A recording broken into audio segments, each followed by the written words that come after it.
आता मोठी बातमी, कारण पोलीस भरतीच्या जागांमध्ये वाढ करण्याच्या मागणीला उपमुख्यमंत्री देवेंद्र फडणवीस यांनी सकारात्मक प्रतिसाद दिलेला आहे।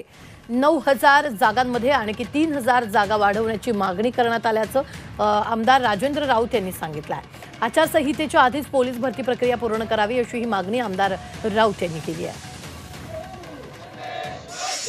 देवेंद्र फडणवीस साहेबांचा त्याला होकारात्मक प्रतिसाद मिळाला आणि विद्यार्थ्यांचं जे 9,000 पोलीस भरती करण्याचा त्यांनी शब्द दिलेला होता, त्यामध्ये आणखीन 3,000 वाढ करावी अशी पोलीस प्रशिक्षणार्थी विद्यार्थी आहेत त्यांची मागणी होती। त्यांना आम्ही सगळ्या विद्यार्थ्यांनी बसून त्यांना एक मेसेज टाकला, त्याच्यावरती त्यांनी ओके म्हणून रिप्लाय दिलेला आहे। त्याचबरोबर गेल्या वेळेस पुन्हा वय मर्यादा वाढवण्याकरता मी प्रयत्न केला होता, त्याला यश आलं होतं आणि रात्रीही तीच मागणी आम्ही मेसेजच्या माध्यमातून केलेली आहे।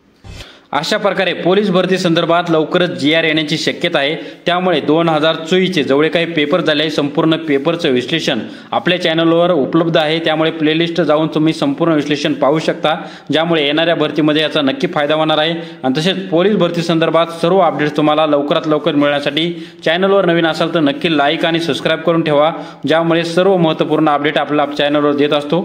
जय हिंद, जय महाराष्ट्र, धन्यवाद मित्रांनो।